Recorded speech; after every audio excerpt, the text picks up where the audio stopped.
Nah, I'll leave it alone. Mr. Mayor? Good evening. Before we go out to enjoy the buffet, we will have an invocation by Reverend Wallrab.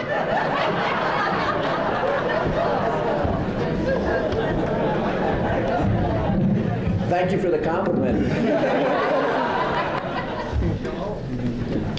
Let us pray. Almighty God, we thank you for this occasion, which brings us together in fellowship and celebration. We are grateful for those persons and businesses that are to be honored tonight. We thank you for their contribution to our community, and we pray they will continue to prosper. We thank you for our Chamber of Commerce and its leadership, and ask that you will bless our endeavors to strengthen our community and to make it grow. Help us all to be responsible citizens, working together to enhance the quality of life in the Fairfield area. We thank you for the food we will share together and ask that it will be used to strengthen us to your honor and glory. Amen.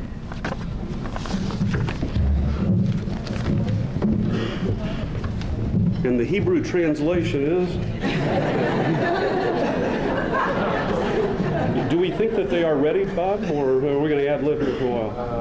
No, you're going to start giving instructions. Okay, here is how we're going to be. Everybody is not going to run out to the food. There is order to this. When you see us all have our food, you can all go. Seriously, as protocol would call for, this table will go first, and as we leave, these two tables and this first Redcoat table are going to go out these two doors. The rest of you, out to the pool.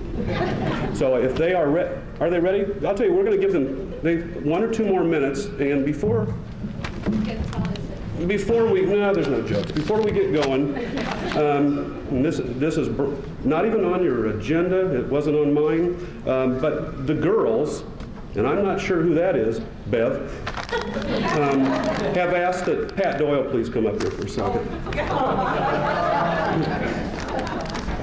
As you know, Pat is off the board and has nothing to do, and apparently has a little problem, and I think they'd like you to open this. This has got to be socks. This has got to be socks.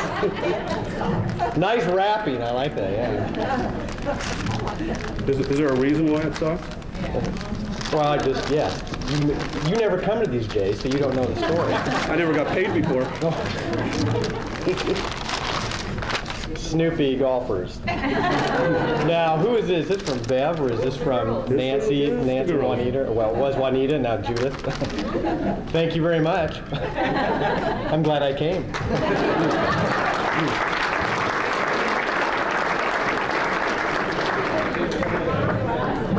They are ready for us, so if the head table would start, then if everybody understands where they're to go, we'll go.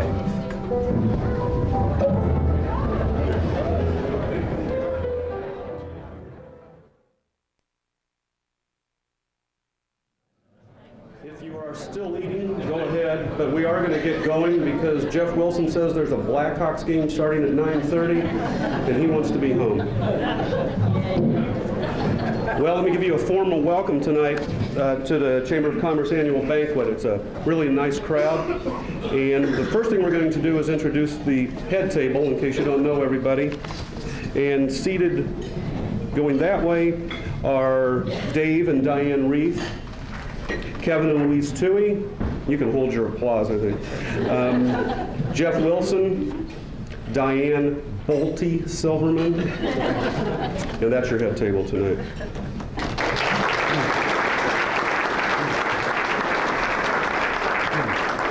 We do want to extend a thanks to the Best Western, Julie Manning and Marshall Gavry, and the anonymous owner of the motel and restaurant. They have really done a nice job and continue to do a nice job. I guess the other congratulations and thank you tonight would go to Bob Phipps, who thought he would, probably a year ago at this time, would be assuming the presidency, and instead he's getting the big bucks for doing this. You know, last year, as it became necessary to find a new executive director, and actually, if I don't tell the truth any other time, this is the truth. Tonight, at least. Bob called me as a civic leader, to ask my ideas on what I would like to see in a new chamber director. And I don't know if Bob remembers this, but my only comment was, because he somewhat caught me off guard, was, let's get somebody from out of town. Well, and in all honesty, we did, because he's from somewhere. But I think everybody's glad that Bob is here and thrilled, and he finally now can be his own man and not Ross Walker's golf partner. Although I still think he will do that. Somebody asked me, what my most memorable chamber event is, and since this is my first time being here, I can't say last year's banquet, but I would say it's RAGBRAI. Quite an experience, having been gone from Iowa most of the time, certainly when RAGBRAI came through. But I do want to say on behalf of the Fairfield Golf and Country Club that had food for 2,500 people for breakfast and served 173. Thank you very much. I would also tell you that I'm sure, since I haven't been here and not seen what has gone on in the past, although I have seen it on FPAC, and I know that I'm in tough company tonight to have a couple of former MCs here, that I'm assuming telegrams have normally arrived congratulating the incoming president or the past president, and we do have one, and I'd just like to take this opportunity to read it. First, let me find it. It was sent to my office today. In fact, it came over email, which I guess all telegrams do today. And it said, "Dear President Wilson, I am sorry that I can't and couldn't be in Fairfield tonight, but as you probably can guess, I am rather preoccupied these days. I miss you, and I hope you have a wonderful evening, and remember, I would love to visit you in your Oval Office someday. Monica Lewinsky."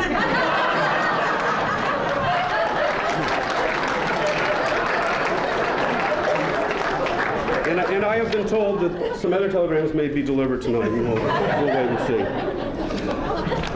If you want to look at your program now, we are going to get into this, because actually Bob told me we're supposed to be done at 9, and we'll see how close that we can come to this. The first person that's going to come up tonight is going to be Greg Loewenberg, who is there is a title, I think, for Greg this year, is there not? Like Mr. Big Redcoat or something. I'm not sure what it is. If you'll notice in the paper, and you can see the red coats here minus Tommy Thompson, who did not wear his red coat, who said he wanted to stand out tonight. They do a wonderful job, and if you just look in the newspaper, you will see that how many times during the month this group goes out and welcomes businesses to town and things that are going on in town. And if you'll also notice, you'll see how Greg, in particular, fights to get into the front of the photo. He has to push Lefty aside, but he does try. So we'll ask Greg to come up. The reason he is an ambassador, I understand, is because he just loves to look at himself in the mirror in red. So Greg, if you would come up, please.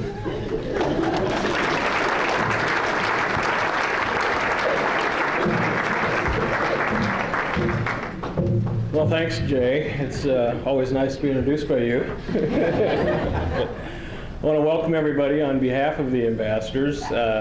We are the Redcoats, known around town, and we've kind of become accustomed to it. Before I get right into the Ambassador of the Year award, I would like to say that this is a fun group, and we've probably done, I would say, about at least 100 visits throughout the year, and we have a lot of fun. We laugh, and we host the business after hours, and we'd like to invite all the chamber members to come out to this, because it's a good way to network with other businesses and everything. So come on out to these, because we do have a good time. But now to get into the Ambassador of the Year award, this individual has contributed a lot to the community, and I think he's very talented. And the other thing is he looks good in a red coat. So this year's Ambassador of the Year is David Neff. So please congratulate him.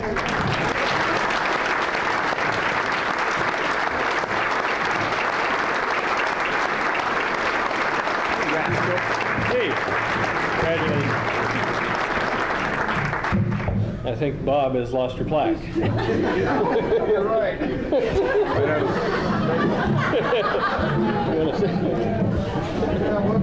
A year ago at this time was my first opportunity. I didn't even have a red coat. I tried to play a Tommy Thompson that night and be a little incognito, but from that point on, these folks have been very warm and helpful and encouraging me to go out and be at the different gatherings, and it has been very rewarding, and it's nice to see the new folks as they come to the community and give them a boost. So thank you very much. Appreciate it.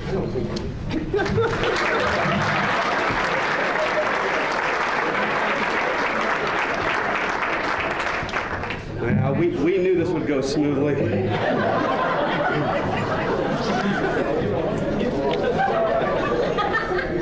The next part of our program is going to be some comments by Dave Reiff. You know, when I first moved here, my dad was on FIDA, and I had no idea what it was, and he left me a note one day and wanted to know if I wanted to go to lunch with some FIDA people. I thought, why would I want to go to a Greek luncheon in Fairfield? And I mean, I like feta cheese, but not for dinner. But quite an organization, and the question oftentimes is asked, what in the world do these people do? You know, if they develop some houses and there's a business park, but what have they done this year and last year? Dave knows and is to be admired. As probably a lot of you know, Dave is president of FIDA. He is also a school board member. And I also found out tonight from some of his friends that he is also going to run for county supervisor and for the city council so that he can tax himself to death.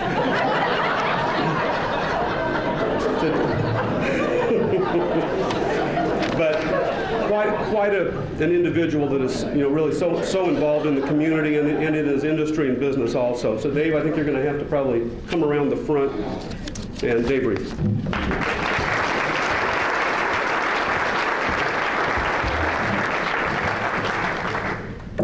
Well, thanks, Jay, for at least part of that's true, but not much of it.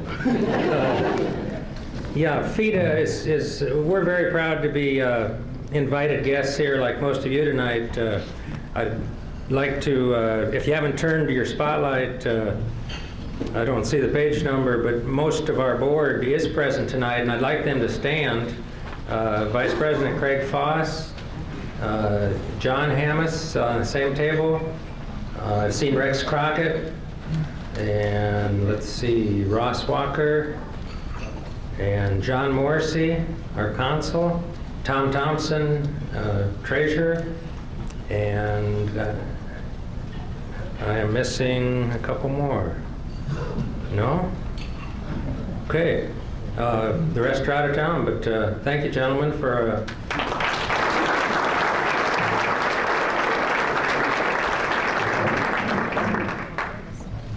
great support from the board and, of course, the staff. I couldn't be more pleased with. A lot of communities put all their chambers and economic development groups and community whatever, they have fun putting them all together, and then a few years later they bust them all apart and kind of have a constant tussle with just how's the community move forward, what's the structure. And we think that we know we enjoy working with the chamber in a lot of joint efforts, and despite a few rough spots over the years, we really think that it's been a good working relationship, and we intend to see that it continues. Marcia Long is also here tonight, and I'd like her to stand. I don't know if any others. Welcome, Marcia.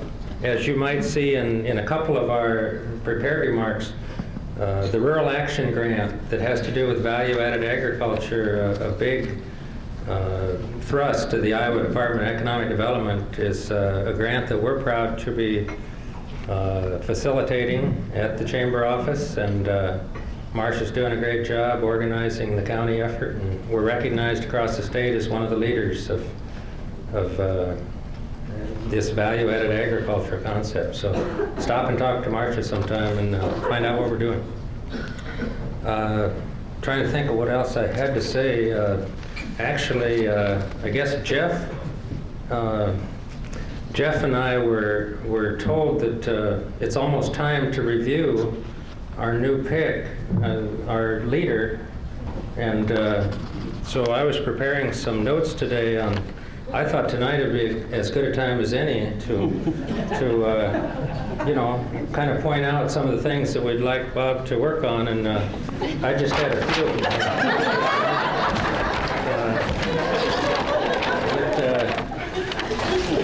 Jeff, I think you'll probably have more to say because you work with Bob more, but we're very pleased. We think Bob has been a heck of an asset and hit the ground running, and despite some of the other remarks we'll hear tonight, we'd like to certainly give our thanks, and I guess I'll take it back to you, Jay. Thank you.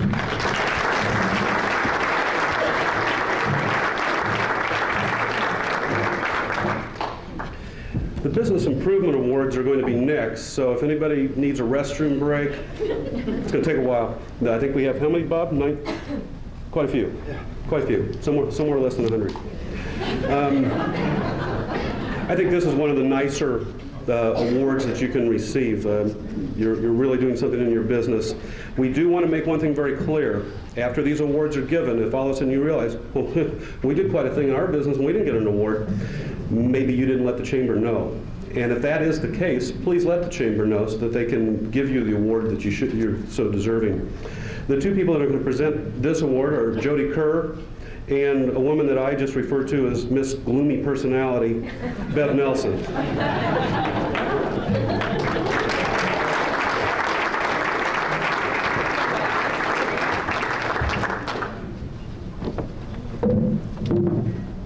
Do you think we need to check the plaques, Bob? Have you got it in order there? I'll hand it to you. Oh, okay. He's got it under control. Well, we do have quite a few awards to give tonight, which is always a good sign of a prosperous community, so we'll go ahead and get started. The First National Bank's branch facility opened on April 21st, 1997, and is located at 1900 West Burlington, or more commonly described as in front of Walmart and across the street from Hy-Vee. The branch bank is a full-service facility, open 5.5 days per week. It has 5 drive-through lanes, including a lane with the only commercial business tube in the area that has the ability to handle money bags up to 40 pounds. In addition, the facility has an ATM line, which features an exclusive color monitor. The branch bank has extended hours with the drive-through open from 8 a.m. until 6 p.m. Monday through Friday. The addition of the branch bank created 5 new jobs during 1997 overall. Here to accept the award tonight is Bank President and CEO Dean Holst.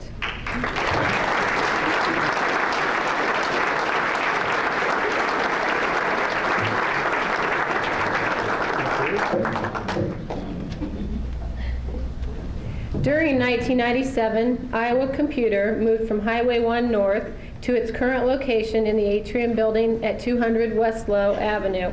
This move increased their square footage by 25% and brought them into town to a more centralized location. They now have more walk-in traffic and are enjoying serving the whole range of Fairfield clientele. Iowa Computer now offers complete internet and email solutions for the full range of home and business clients. They emphasize Microsoft network solutions, including direct connectivity to the internet and development of corporate websites. With a well-trained staff of 8, they are capable of delivering these solutions. Here to accept the award for Iowa Computer is President Michael Schill.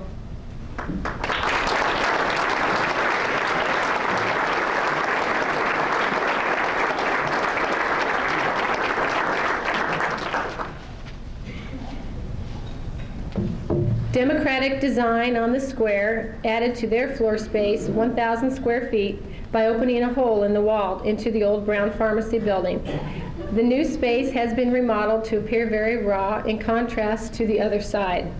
A new contemporary line of merchandise and additional accessories were added as a result of this expansion. The different levels and looks keep things interesting. Deb Danaher, owner of Democratic Design, couldn't be here to accept her award tonight, and we wish her a speedy recovery.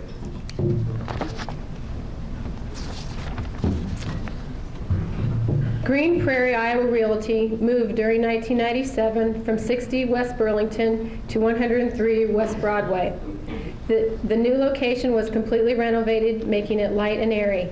Walls were torn out, new windows were installed, and general remodeling was done.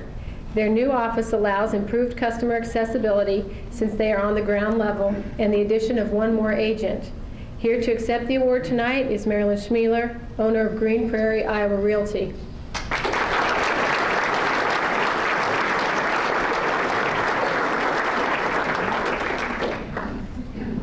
During 1997, Timely Solutions doubled their retail space by adding another 1,000 square feet of gift space. Space that was once an automotive garage was transformed to retail space by adding proper walls, an entry door, and track lighting. They now have the most extensive selection of water fountains in southeast Iowa. They also added a selection of unique handcrafted toys, beautiful candles, clocks, chenille shawls, and other gifts that pamper and nourish our bodies and souls. All this was added to their previous selection of alternative health products, namely homeopathy, herbs, aromatherapy, supplements, flower essences, and high-quality personal care products. President of Timely Solutions Apothecary, Pamela Slowick, is here to accept the award tonight.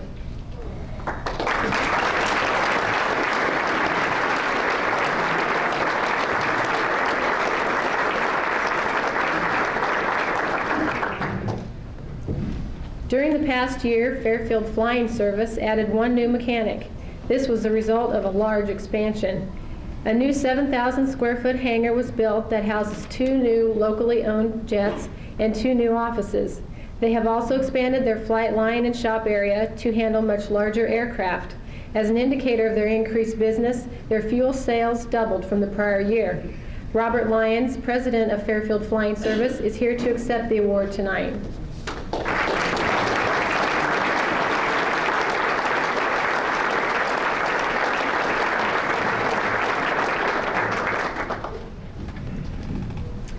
You may have noticed the recent transformation of the old Pontiac garage on West Burlington. It is now a very bright blue color with a bright yellow sign, NAPA Auto Parts. The interior took on a new look as well with new paint and remodeling. Moving from the 4,200 square foot store across from Walmart to 11,000 square feet calls for some expansion. The new facility houses an additional $300,000 of inventory, all new shelving for display, and an expanded parts counter. The central location of the customer counter allows people to browse through the entire store easily and see all the items NAPA has to offer, appealing to their needs and desires. This expansion resulted in the addition of 3 employees. On a regional basis, a second store was purchased in Mount Pleasant during 1997. Glenn Ham, owner of Fairfield Automotive Supply, better known as NAPA, is out of town tonight attending a service center seminar. Accepting on his behalf is his wife, Maria Ham.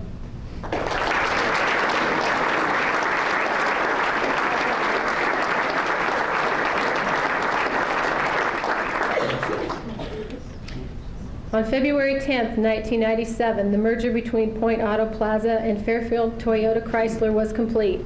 The new dealership is known as Clemens Inc. They have added approximately 12 employees, bringing their total to 36, and recently completed a $30,000 remodeling project in the showroom and office area. Accepting the award tonight is Dealer Vice President Troy Clemens.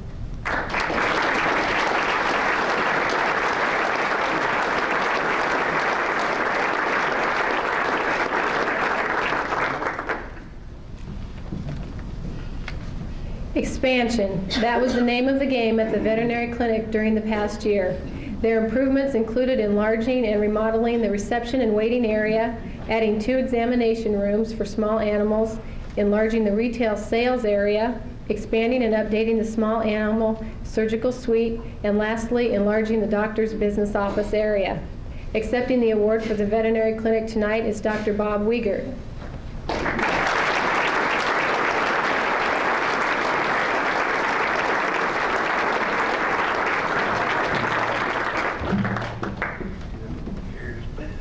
Miss Gloomy's turn. Okay, Miss Gloomy's turn. This Fairfield manufacturer produces major industrial and consumer products including gas and oil tanks, automotive spoilers, highway barrels, structural panels, food containers, seat and water reservoirs. Their product mix changes every single month because all their products are completely custom. Agri-Industrial Plastics was founded on providing hollow custom plastic structures to agricultural and industrial markets by using blow molding process. The speed of their business has been accelerating very rapidly in the last few years, and 1997 was no exception. The company completed a 20,000 square foot addition to accommodate the new production areas and warehousing. The addition of a new blow molding line will help make even larger parts to help keep up with the growing demand of their customers. Accepting the 1997 Fairfield Area Chamber of Commerce Business Award is Dick Smith, President.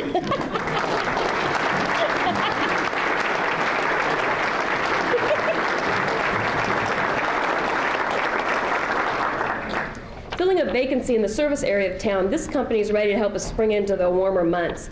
B&C Sales and Service can not only tune up your lawnmower, but also, Pat, get that golf cart ready for the course. Although they've only been in business for 14 months, they've already made great progress in remodeling their building located on North C Street, and also cleaning up that surrounding area. This all-season business services such items as chainsaws, rototillers, snow blowers, plus the lawnmowers and golf carts. Here to accept the Fairfield Business Improvement Award is Bill Singer and Connie Nedler, owners.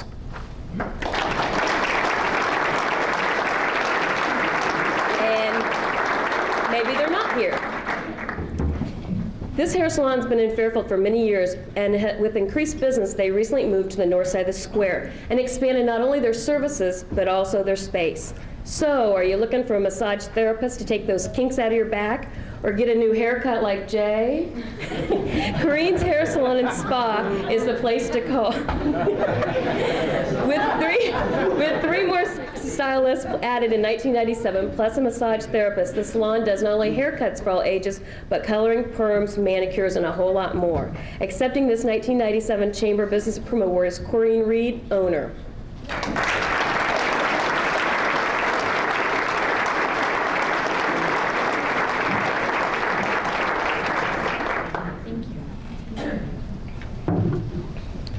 With Drugtown's 26-year history and the addition of Brown's Pharmacy, the Hy-Vee Corporation opened a new retail pharmacy store in Fairfield.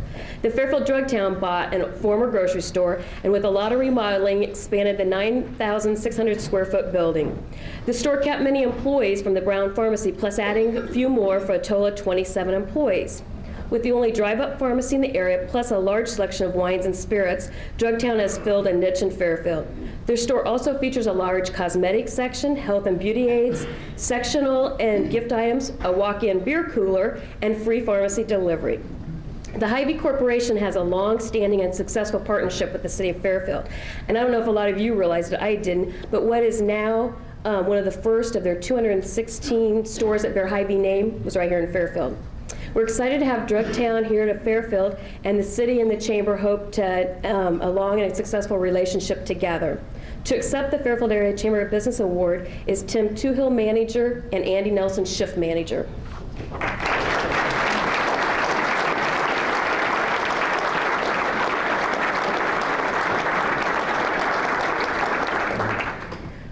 Formed in 1963, Jefferson County Credit Union will celebrate their 35th anniversary this year. In 1996, when the credit union was informed that their building was being sold and suitable office space couldn't be found, they began to think about building a new facility. In late 1996, the property was purchased on West Highway 34 and construction began. Using local contractors and businesses to build the new 1,900 square foot building, which happened to be designed by the board of directors and employees, the new facility added the convenience of 2 drive-up lanes, plus a lot better visibility. As relocating any business can be risky, challenging, and disruptive, the dedication of this board of directors is really astounding because they kept the communication going between their contractors, the staff, and their members. The new location's been very successful as the increase in members, deposits, and assets have shown. The Jefferson County Credit Union is continuing to provide quality financial services to their members. Here to accept the Business Improvement Award is Fred McElwee, Board Chairman, Dennis Lewiston, Board Vice President, and Sue Sadi, Manager and CEO.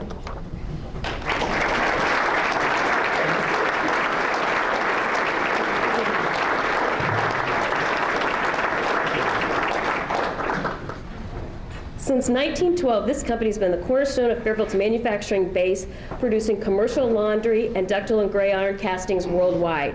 While being a world leader in its industry, selling machines to over 50 countries, the Dexter Company remains loyal to their Iowa and Fairfield roots. In 1972, managers of the Fairfield Focal Ford plant formed a new corporation, purchased the operation, and returned the company back to its original name, Dexter Company.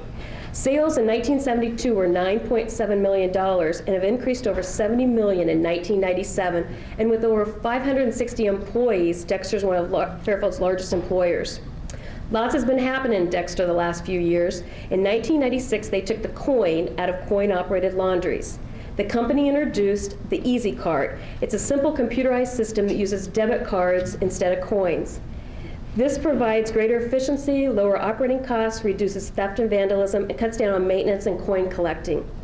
The foundry half of Dexter has also been steadily being automated. Recently, a third Desomatic molding machine was installed, as well as casting handling equipment to transfer castings between operations. The foundry completed a $7 million expansion, making it the second largest foundry in Iowa. It was in 1994 that Dexter built their new plant for the laundry facilities. In 1997, they added another 52,500 square feet addition to this building. So today, together, the factory and the foundry total over 500,000 square feet. As this company continues to introduce new products that stay on the leading edge, they also continue to gain industry recognition. The Fairfield Area Chamber of Commerce recognizes the Dexter Company with this Business Improvement Award. Accepting the award is Rex Crockett, President and CEO.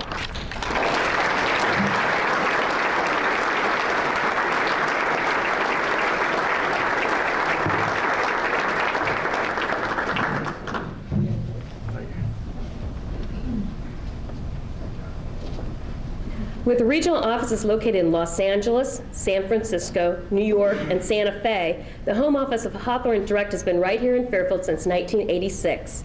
Hawthorne Direct, formerly Hawthorne Communication, is a leader of high-quality, direct response television campaigns.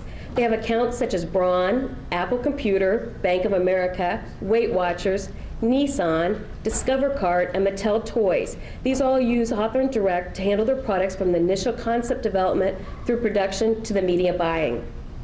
They use their creativity and expertise to join big companies with millions of customers at a time. Besides keeping the focus on the business end, Hawthorne Direct's done some major renovations to their building on North 16th Street.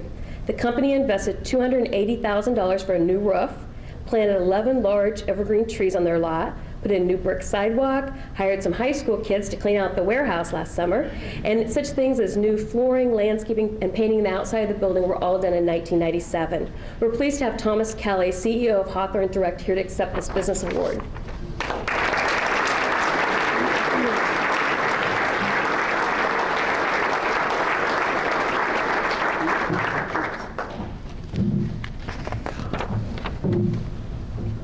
In 1997, Jefferson County Equipment did extensive remodeling project. First, of course, the old had to be torn out. What was once a house for former owner Francis Hudgel had all the walls knocked down, the rafters made into trusses to make a clear span for area for parts.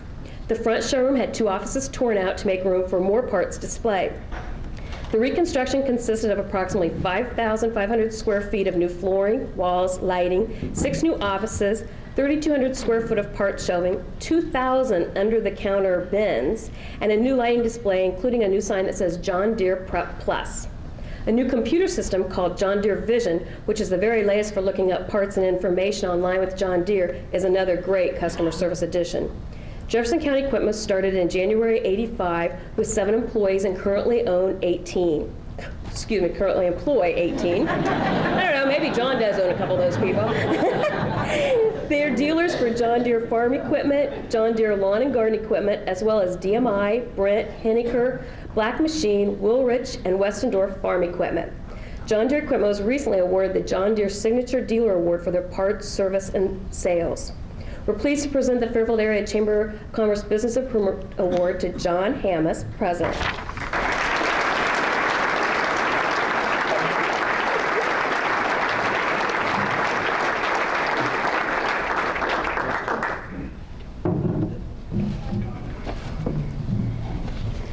First organized in 1901, Libertyville Savings Bank has maintained the same location in Libertyville for the past 95 years. During these years, 3 remodeling projects have been done to the original bank. In 1996, a big decision at that, was made to open an additional office in Fairfield.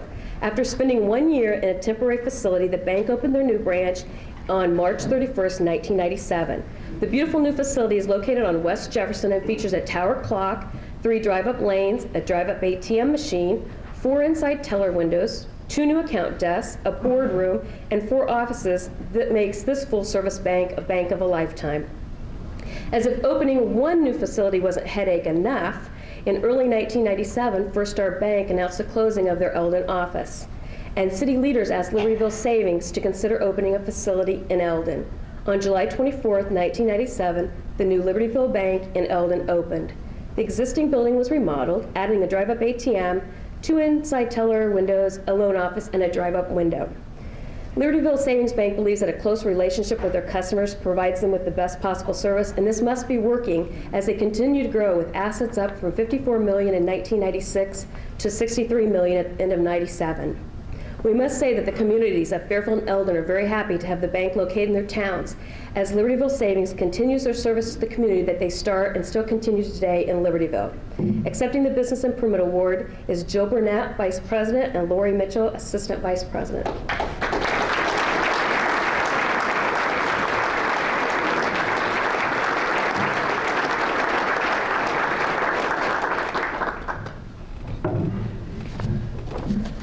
Quality people are the key to this company's past and future success. The company emphasizes teamwork from employees to management. The principles of involvement, innovation, and commitment assist in continuous improvement of quality. Meritor Automotive, formerly Rockwell International, produces driveline components and assemblies for trucks, construction equipment, military vehicles, marine applications worldwide. The new name, Meritor, fits this Fairfield company as it builds reputation on the principles of merit. The driver in this driveline business is the employees, with their slogan, making a difference. And here's one example of how Meritor employees are doing just that. 6 months ago, the spline plug manufacturing department was challenged with capacity and material flow issues to meet their customers' demands. This was causing big headaches. Each day, the customer demand was greater than their ability to produce the material. The operation was short on spline plugs needed to keep the driveline business running. Furthermore, service parts customers had to wait in line and rarely saw parts coming from this manufacturing facility. This problem gave Meritor a great opportunity to improve and make a difference. Department personnel recognized the issue and quickly put together a work team. The work team reviewed the need to create more capacity in the line and develop a rearrangement plan to improve this process. This rearrangement also involved a $250,000 high-speed Hob machine. During the Labor Day shutdown, the maintenance department rearranged 26 machines, and by the next working day, most of the critical elements were in operating condition. Good job, maintenance. Since then, production rates have doubled. In the process, the company has eliminated their costs by nearly $2 per part and have eliminated the late delivery problems. This department now stands ready for success and growth. An overall team effort has truly made a difference. We'd like to recognize the team members that could come here tonight. So please stand when I say your name, okay? Dave Rugarber, production operator. John Steele, maintenance technician. Glenn Perkins, production supervisor. Leo Haleski, production scheduler.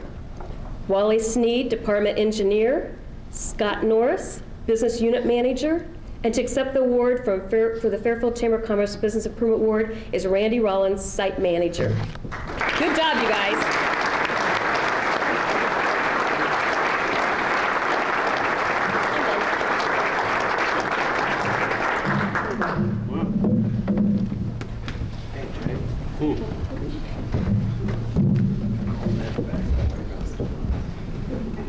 Now we have a very special plaque to present to Dave Neff.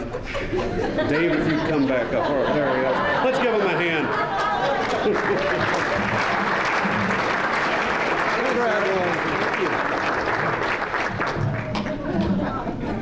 It had somebody else's name on it, but it was all right.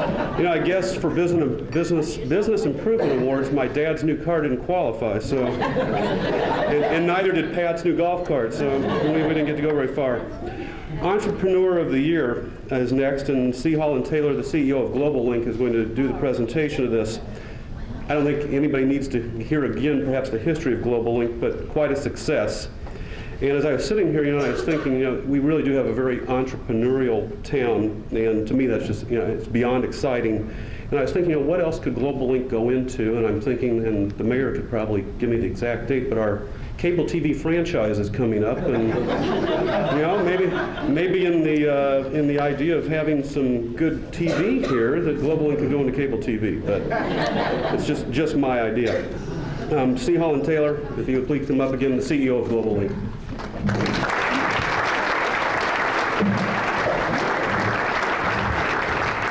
Thank you very much, Jay. It's an honor and a privilege to be with all of you. I'd like to thank you for the honor tribute you paid us last year. We were very honored to be recognized with this award.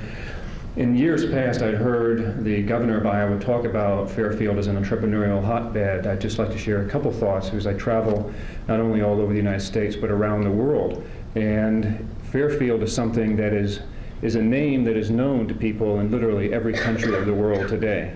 You can go to Wall Street, you can go to Texas, you can go to California, and you can go to Germany and Japan and South America and Africa. And people all over the world are aware of this community and aware of the entrepreneurial spirit of this community. And in any business, the success of a business is a result of the community in which it operates, is a result of the employees who participate in the company. And at Global Link, as well as all the other companies here at USA Global Link, we feel that we owe our success to all of you, to all of our staff, all of our workers, and to the tremendous environment that exists here in Fairfield as a creation of all the residents of this community. With regards to the Entrepreneur of the Year award that we're about to give here, the company that is the recipient of this award is one that I've become familiar with due to my travels, actually, because as I come and go from Cedar Rapids Airport, I talk to people on planes and traveling back and forth, and I've frequently met individuals coming to visit this company. And it's not a telecommunications company, but it's a company that likewise is known to individuals throughout the world. In Webster's dictionary, the word entrepreneur is defined as an employer who organizes and assumes the risk of an enterprise. Dexter was founded over 100 years ago, but as many of you in this room know, it went through an interesting transformation in the early 1970s when Ford Motor Company announced that its Philco Ford plant, Fairfield facilities, were for sale. Initially, it appeared that there were no buyers for that facility, although many people looked, and plans were made to close the facility. But on December 20th, 1971, a new corporation was formed by several of the managers of the local Philco Ford plant. The 10 incorporators of this company were Harry Munn, Stuart Gallmer, Chet Manley, Paul Peterson, Ray Hackney, Pete Nelson, Jack Sellers, Bill Hecht, Dick Allison, and Rex Crockett. This new corporation went back to, I believe, what was the original company name, the Dexter Company. And on February 16, 1972, the Dexter Company purchased from Philco Ford the total plant facility, equipment, and receivables, and assumed all the obligations identifiable with the Fairfield operations. The entrepreneurial spirit was alive in Fairfield in 1972 when this event occurred. It's one thing for a group of individuals to take on a financial risk and pursue a struggle and purchase a struggling company. But it's even greater tribute to these individuals that they made the change that were necessary for that company not only to survive, but to grow, thrive, and become one of the bedrocks of Fairfield industry in the years that followed. I'm happy to report, as all of you know from Bev Nelson's earlier discussions regarding Dexter, and I won't repeat all of his achievements here, but Dexter is a thriving company. And one thing that impresses me most, I remember reading an article in the Wall Street Journal last year about front-loading washing machines. It was talking about the way European manufacturers were making inroads in the United States, threatening Maytag and some of the other manufacturers. It made me feel very good knowing that right here in Fairfield there was a company that was making front-loading washing machines that was exporting those machines to over 50 countries around the world. And so I think that all of us owe a lot of thanks to the principals of Dexter, to the employees of Dexter for creating employment for so many people here in southeast Iowa. I'd like to ask Rex Crockett to come to the front and any other gentleman from his company that would be appropriate to receive this year's award.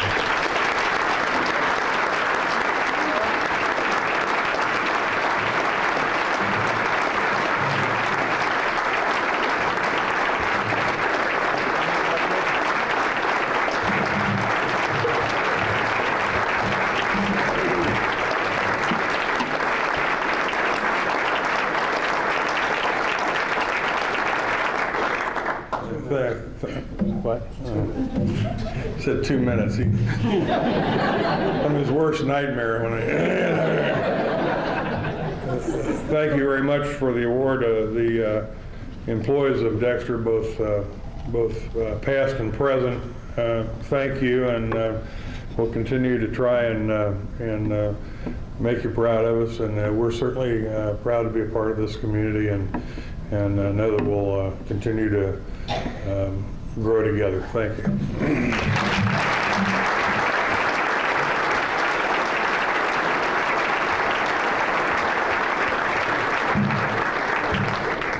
Of course, I can also tell you the secret to their success is a new gasket that J&B Plastics is providing. You missed that, Rex.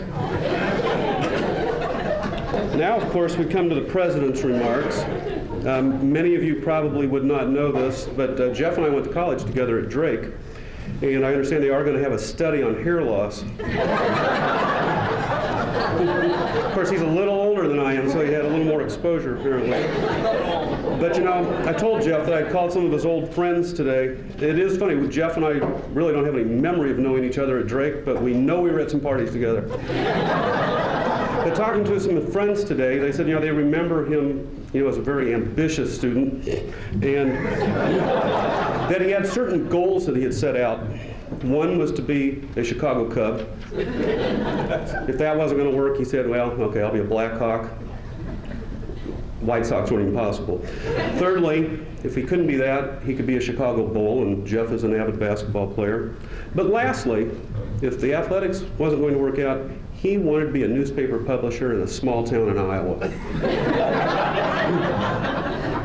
and he's done it. You know, the first three take a lot of talent. And the last occupation, and the one that he has chosen and no doubt has excelled at, just takes a lot of guts. And being a journalism major back in when you use manual typewriters, the publisher of a small town newspaper is not an easy job. And Jeff can attest to that, I'm sure, and has done a wonderful job. You can tell the wonderful job he does by some of his writing in the Ledger, and that would include the obituaries and the lynch menus.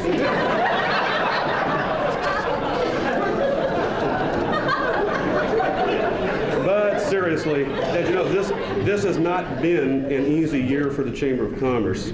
It's not going to be an easy year next year because Jeff has the distinction of being president for 2 years in a row. And there are many past presidents here, and as FPAC airs this nonstop probably for the next year, or Susan said at least throughout the weekend, and those presidents that are not here can also say that it is a very difficult job, hopefully a very rewarding job, and let's give Jeff a nice hand for his remarks.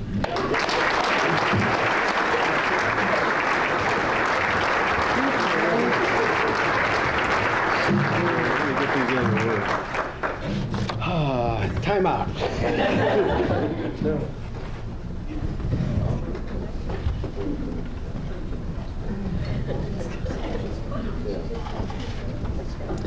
Well, we got a couple things out of order. Well, the whole thing's been out of order. But we do have a couple of community improvement awards that I think are my responsibility. I'm nowhere as near organized as Bev and Jody were. They had things all. I just asked Bob who was here from these places to accept the awards. He didn't know. So, Dave, let's get that review going tomorrow morning.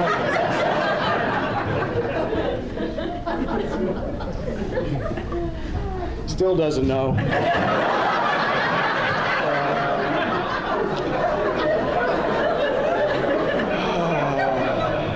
Okay. But we do have 2 community improvement awards. I hope we have we got to work on decorum or whatever it is. Okay. Indian Hills Community College, Jefferson Education Center. In 1997, the Andrew Carnegie Building moved into a new era of education after 101 years of use as Fairfield's public library. An agreement between the City of Fairfield and Indian Hills Community College was reached in April of 1996 to open the Jefferson Education Center.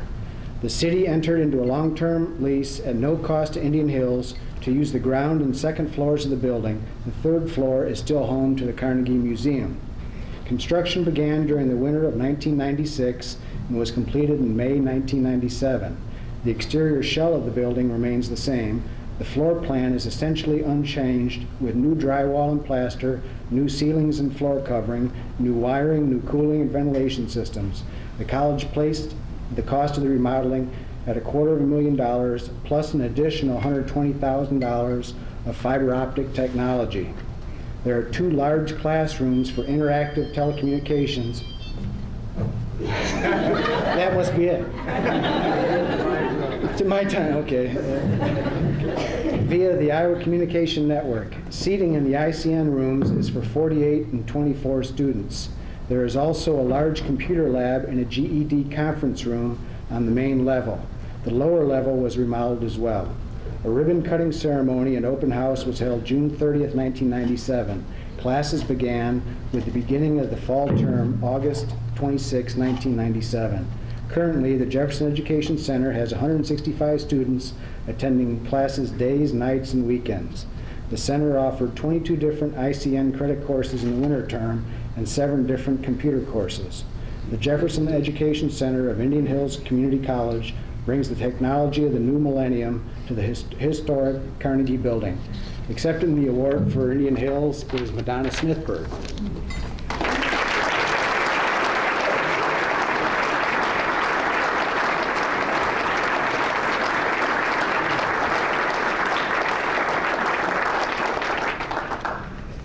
Okay. Got that, Brian? Yeah. Okay. The Fairfield Airport Commission made improvements in 1997. The Fairfield Airport Master Plan included work done, including the apron expansion with 14 tie downs. The expansion is 407 by 171 feet and it was completed this year. Facility improvements were new siding and windows in the FBO facility, new furnace and central air conditioning for the FBO facility, and rebuilding of the Veterans Memorial Monument Base. Safety projects completed were taxiway reflectors and snow blower for the tractor. Let me see, the second phase of the master plan is the environmental assessment for the new primary runway. The grant was approved on October 30, 1997. And phase 3 is land acquisition, and the grant application has been submitted to the Federal Aviation Administration. Accepting the award is Bob Glocke.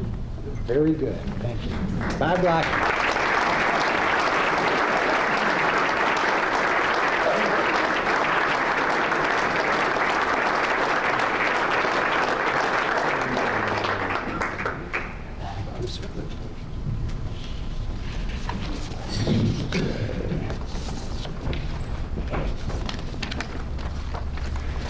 Okay, what's next?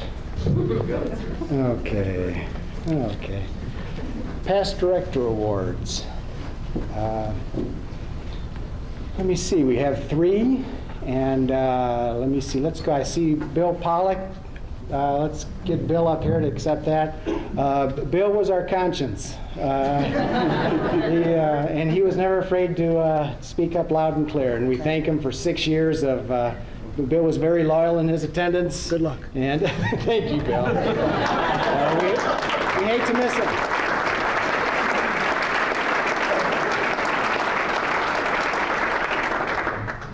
Along the same vein, Ken Norton.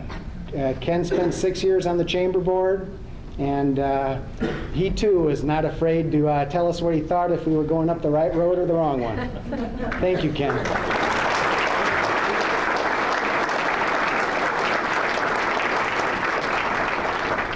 And last but not least, Pat Doyle, who helped me out this year after serving his term as president.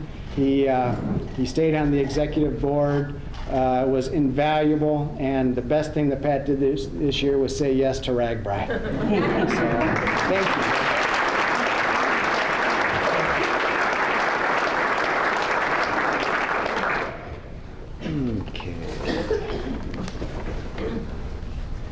Okay, I also want to talk a little bit about the questionnaire that's at the place settings.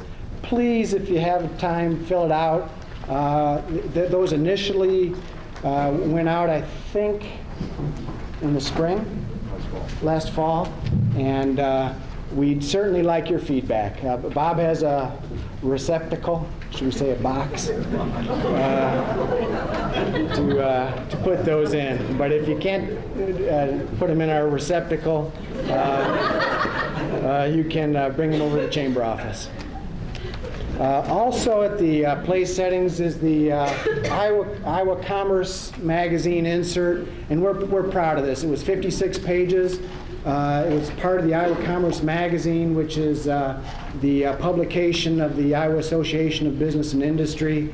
The 56 pages that the advertising that was sold and the stories that were told is probably one of the largest ones that they've ever published, and they've done some pretty big towns. I think it was more than Mike's Burlington one earlier this year, wasn't it? that was the main point. So we're proud of it. We have 10,000 copies of it. It's an updated tool that we can use. We sorely needed it, and I think we really did put our best foot forward. Thank you to the people who purchased the advertising. It made the whole thing go. Okay. Past director was. Okay, I'm going to get started with this. Leave anything out, Bob, yet? Not yet. Okay, thanks a lot. Okay. Last year turned out better than expected, but not quite as good as I hoped.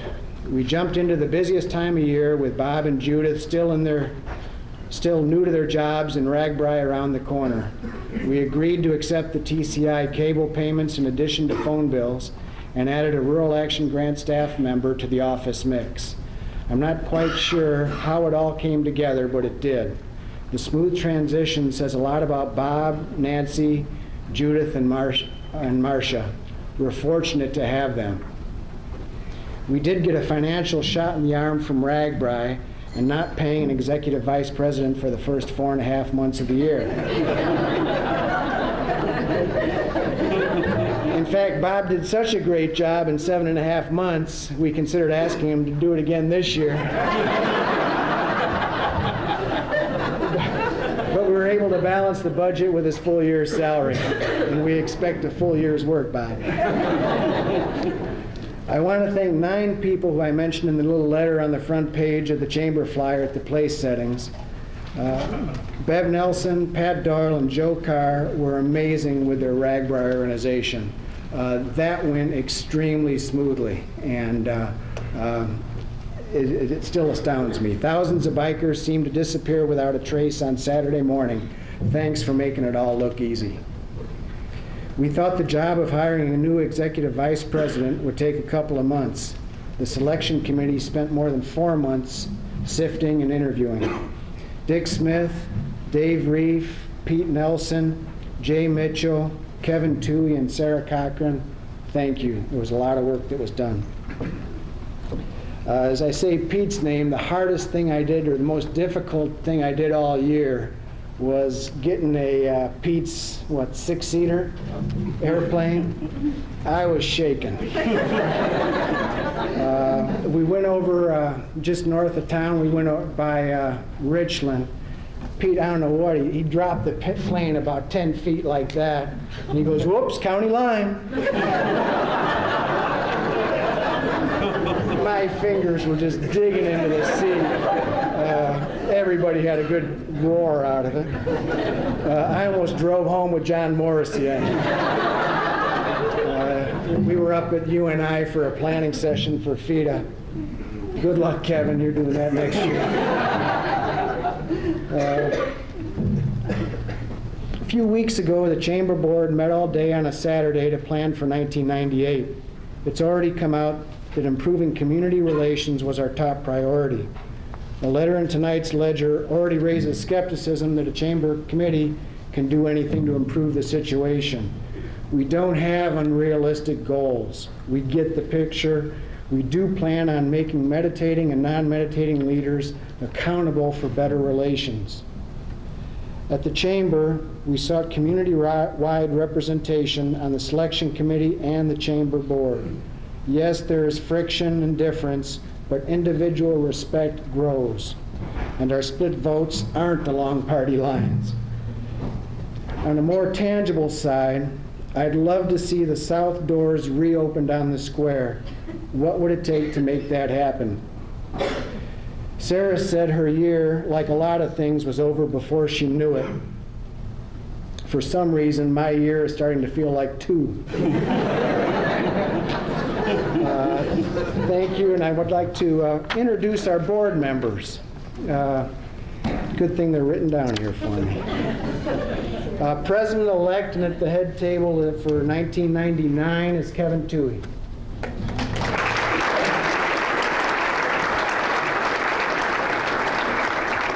And if you'd stand, please. Jody Kerr is on our executive board. Bev Nelson is on the executive board. Steve Triplett is on the executive board. Deb Davis, is she not here? And Sarah is not here tonight. I believe she was having surgery this morning. Other directors are Dale Kraus. Dale Kraus. Carol Bermel is not here. Jay Mitchell I saw. Christopher Bush I saw earlier. Roger Gay. Jill Burnett. Devlin Ort is new to the board, as is Christopher Bush back there. And Tim McCaleb. Okay. Okay, thank you very much.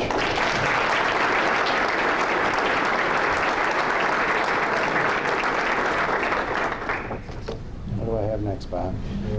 President's Award? Yeah. This is way too much. If you got the plaque, you need any help? Okay. President's Award, it was fun coming up with the person here, but I was really happy with the way it turned out. And Marnie, put down your pen, it's you.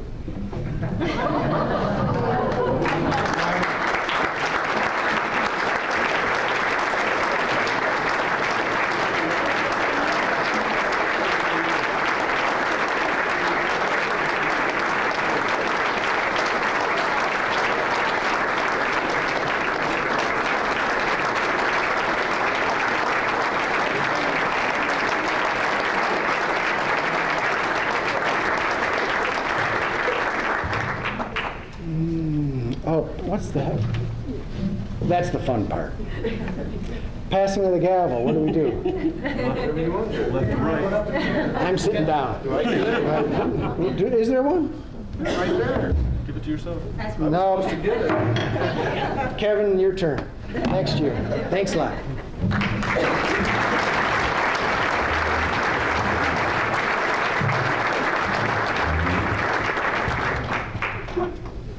Jeff was correct. Those bicyclists on Saturday morning just went right out of town and right to Stockport for pancakes, I think. So what is it, 10 years when Ragbri comes through again, they're going to stay in Batavia. And we will make a fortune here. You know, the next award I know is the one that everybody's wondering, who is it? You know, am I it? Am I sitting next to that person? Somebody is, yes. And I know the committee, of which some of them are here and some of them are not here tonight, are made up, I believe, of the past winners, which is how it should be. So tonight, representing herself is really Fairfield's ambassador to the world, Nan Cameron, and I was going to say mayor for life, but I don't think he even wants to hear that right now.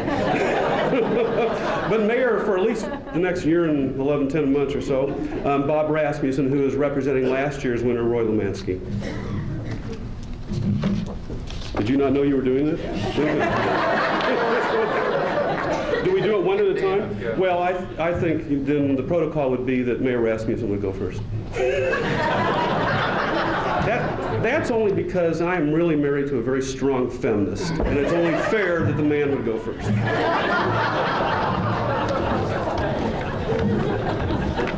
I'm very happy to do that. Probably the only award that hasn't been given is to Mr. Silverman, because As you all probably maybe didn't realize, that he had a new nose job this past year, and so he represents a great deal of remodeling too for the year.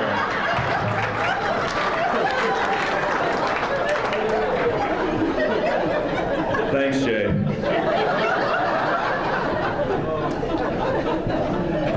Tonight it's my privilege to honor a man who's an absolute expert in one difficult and vital field, that of community involvement. He has involvement down to a fine science, and because of it, we all benefit. He arrived in Fairfield 23 years ago, fresh out of his advanced education, and he quickly became involved with the Fairfield community in multiple responsibilities. If you're looking for someone to serve on a committee or to take a non-paying job, this man's an easy mark. If he ever said no, there's no record of it. There are some people in this community who actually feel sorry for him. It just makes them tired watching him operate, and I think that's very true. He works hard for his family, his church, his city, and more organizations than most of us can count. And he works even harder in his profession. Fortunately for all of us, words like burnout and overextension are not in his vocabulary at this time, and we certainly appreciate that. Since arriving in Fairfield, he's found many opportunities to share with his community. He's volunteered many hours, all 3 times Ragbri has been in town, and has kept riders each time in his home. He shared his talents 3 times as a volunteer, providing entertainment for the Heart Association fundraising dinners. When FACT presented the Music Man, he helped out on the pit crew.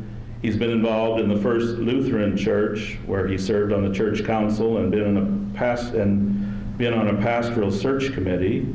He's been a volunteer usher and a lay reader, and one Sunday when the interim pastor was ill, he immediately, or was ill before the service, he stepped in and conducted the service. In 1981, following several years on the Chamber of Commerce board, he served 1 year as Chamber of Commerce president. In 1984, he was appointed to the Fairfield Park and Recreation Board, where he served for 12 years, with many of those as chairman of the board. He was proud to see the racquetball courts and the indoor pool built during his tenure on the board. He spent several years on the Southern Iowa Housing Authority Board, and the Fairfield Community District has benefited from his participation on its school board of directors, including terms as president and vice president. He's presently on the FIDA board and on the Southeast Iowa Cyclone Club board. He has served in several offices for the Fairfield Rotary Club and has been their president. He is a member of the Fairfield Golf and Country Club, the Elks, Wit and Wisdom Club, and Abracadabra. The man is a Hawkeye by birth. He was born, Hawkeye interpreting the state of Iowa. He was born November 2nd in 1949 in Waterloo. He graduated from West Waterloo High School in 1967, where he participated in the Student Senate, and remembers coming to Southeast Iowa during his senior year when he ran with the West Waterloo cross-country team against Peekanapaquid High School. I'm sure after looking around and finally deciding not to go to the University of Nebraska, he attended Iowa State University in Ames to obtain his Bachelor of Science degree in Industrial Engineering in 1971. During his college career, he has held several offices in Delta Upsilon fraternity, co-editor of the Iowa Engineer magazine, was on Homecoming Central Committee, Greek Week Central Committee, and a member of the Knights of St. Patrick Engineering Society, and also a member of Epsilon Omicron Rho, an engineering honorary. He has served many years on the First National Bank Board, and more recently has been serving on the Holding Company Bank Board in Muscatine. He's always enjoyed jogging and can be seen jogging past our house 3 times daily. He completed the Chicago Marathon, God forbid, in 1990 and the Memphis Marathon in 1992. In 1972, he married the former Barbara Ann McCready of Bloomfield. They're parents of a daughter, Jill, now an Iowa State junior, daughter Allison, who just graduated from Fairfield High School this semester, and son Clint, a Fairfield High School sophomore. His wife teaches kindergarten at the Libertyville Elementary School. Barb, Jill, Allison, and Clint are very proud of this man, and so are we. And so are his parents, Mr. and Mrs. Jean Foss of Waterloo, Iowa. The Fairfield Chamber of Commerce joins them, all of them, in saluting our outstanding citizen for 1997, Mr. Craig Foss.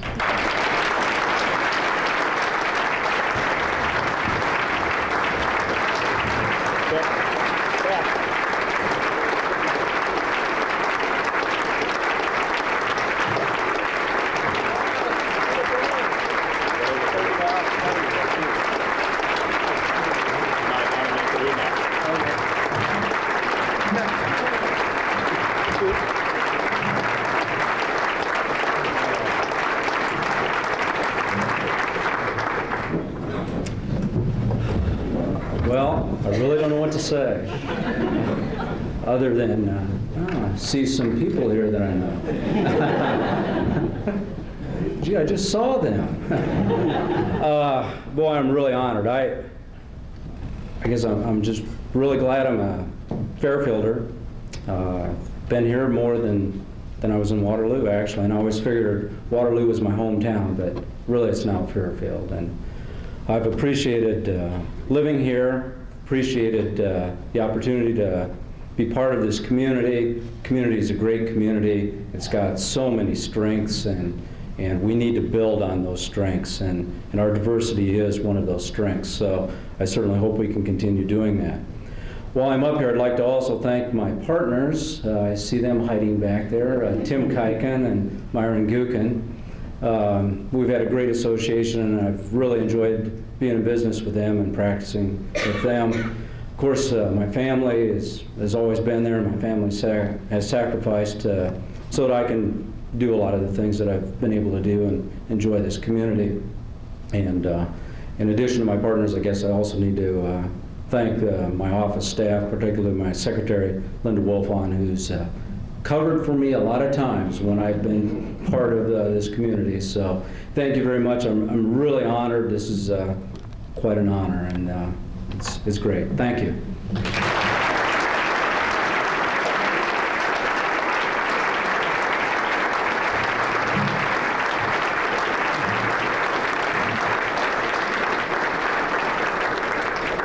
I suppose now you're not going to be on the school board anymore and you're done.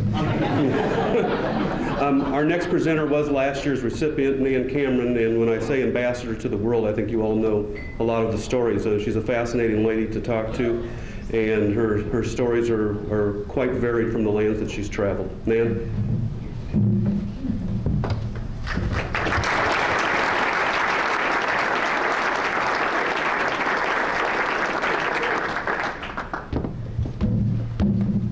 Oh, well, you don't have to swat it. I've been looking at that thing all night thinking it was a giant spider, and I was going to ask you.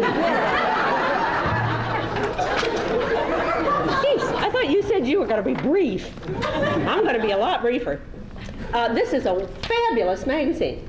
It really is neat. But how could anybody take that photograph with two dumb clocks at the wrong time?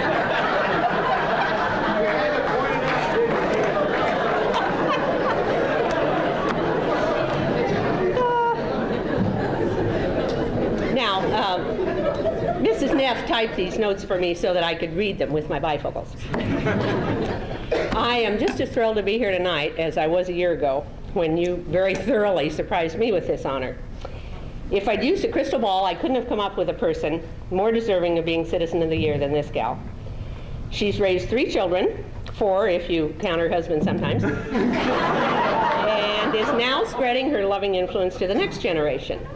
And I can't drag this out the way Raz did without her knowing who it is and you knowing who it is, so I'll just not diddle around and get on with it. I've worked with her on scores of projects, and I've never known anyone who gives more wholeheartedly of her time and her talents. If she says yes to something, you are guaranteed that it will be done to perfection and be done on time. During her whole adult life in Fairfield, she's been a doer for the community in a myriad of ways. She began life rather inauspiciously on a chicken ranch in Van Nuys, California, and has the rather dubious distinction of growing up at the Bates Motel. O.J. and Marie Bates moved to Fairfield when Susan was only 8 years old, so she's almost a native. Susan Kessel's contributions to the Fairfield Art Association are absolutely immeasurable. She was president for several years, longer I know than anybody else. She's opened her home for fundraising events and has chaired many projects, including the entire 20 years of the Holiday Art Fair. She was on our rather short-lived Jefferson County Arts Council, and she served on several area art organization boards. She and Sally Neff are the founding duo of the newly formed Jefferson County Civic Center Committee. She's done the sets for any number of fact plays and done sewn costumes and curtains, and she's going to have to sew curtains again because we lost the other ones. She's gathered props and put together most of the publicity. And if any of you are planning to attend our current thing, which is debuting tonight, it's a riot, and Susan did its set, and she and I will greet you at the door if you come tomorrow or the next night. She's done many projects for the chamber, including designing Christmas cards to sell and serving for several years on, the Christmas Lighting Committee. With co-chair Deb Carlson, she spent countless hours designing and coordinating probably 200 signs for RAGBRAI this summer. Susan is FPAC. From its inception, she has done many of the interviews, much of the taping, and has mastered the computer graphics setup so that it looks very professional, not kind of rinky-dinky like it did in the beginning. She's active in her church. She served on the parish council and as a Sunday school teacher at St. Mary's, and she's also active in her PEO chapter. She's found time to produce a good deal of very fine artwork in a wide variety of media. For several years, she displayed at fairs around the Midwest and was even accepted at a gallery at Lake Tahoe. Oh, I see you corrected my spelling of Lake Tahoe. Thank you. I knew I was spelling that wrong, but I didn't want to bother looking it up. She has won a number of prizes for her work. Believe it or not, she finds time for hobbies. She loves to bowl and play volleyball, and she's passionate about gardening and landscaping. Her home is an exquisite expression of her personal charm, taste, and ability. When Susan and Pat built their home, she didn't just pick out the tile for the bathrooms and the kitchen. She decorated many of it, and she installed it all herself. And I think she did the same thing when Pat redid his office, or built a new office. She loves to find weird things that other people would pass over and transform them into nifty, eclectic eye catchers. She loves to travel. She and Pat have seen a lot of this country, and they've been abroad together 7 times. There's one more thing I want to share with you about Susan, which makes her even more a remarkable person. A few years ago, she developed a severe panic disorder, where she was afraid sometimes to even go out of the house. And I don't think very many people knew it at the time, but I know she's very proud and grateful that she was able to confront the problem and to conquer what could have been a very threatening illness. Susan Bates Kessel is one of the most remarkable people I know. All of her community involvement, on top of being a most thoughtful and caring person, they're only 3 pages,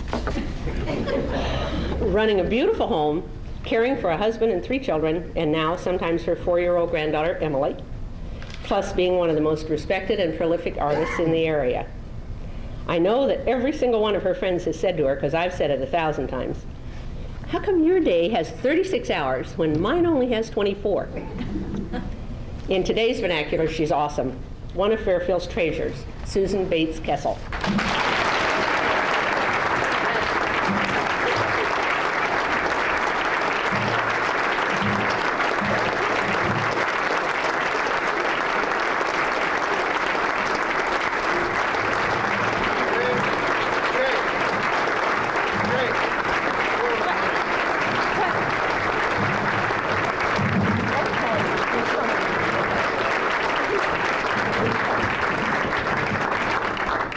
Thank you very, very much. I feel like there's so many people out here in this audience that are so deserving of this. I do everything I do because I absolutely love doing it, and because there was a time when I had a hard time doing things, and I made a promise to myself that when I was struggling through that I wanted to do as much as I could for the community and for others. And that's what I try and do, and to me, that's what living is all about. And I want to thank my husband and family for putting up with me, for all the meals I don't cook. Thank you, Richard Thompson, for all that you do for the station. He's also FPAC. Thank you very, very much.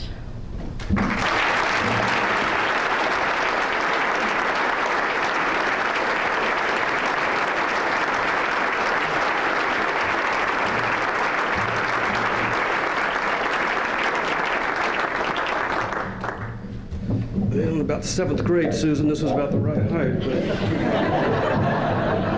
I mentioned 7th grade because that's when I first met Susan, and I won't tell the whole story, but I can tell you that the class of '71, of which we both are members of from Fairfield High School, are all extremely proud of Susan. They're going to be thrilled to hear that she won this award, because we'll make sure at the next reunion that it's brought up. We get to the point in the evening where it says closing. Jeff, I heard the Hawks are down 1 already. It's too bad. I should tell you that while we were sitting here, you probably didn't notice, but another telegram was handed to me. And it says, "Dear President Wilson, congratulations on finishing your first year as Chamber President. I understand that we have a certain friend in common, and I would love to talk to you someday to compare notes. In the meantime, best wishes from Socks, Buddy, and myself." I actually have a whole pocket here of Clinton jokes, but we're going to leave it alone. Before we do close, all of the award winners, be sure to come. You want them up to the front here? We have photographs to take, so please do not leave. And basically, you've got it right there. I think it's been except for the MC, it's been a pretty nice show. If there was more time, I'd humiliate more people, but it isn't there. I know we didn't recognize some of the people perhaps we should have. There's some elected city officials here that don't get the recognition, and they're not going to get it tonight. But I think the mayor's been recognized. I know Ed is here, Myron, and Pauline. Tom, well, he doesn't have his red coat on. You can't see him. But firsthand can tell you they put in a lot of hours. But to be honest, they get paid for it. But we want to thank you all for coming on behalf, I know, of the Chamber Board, President Wilson, President Clinton, and we hope you come next year, and thanks for coming.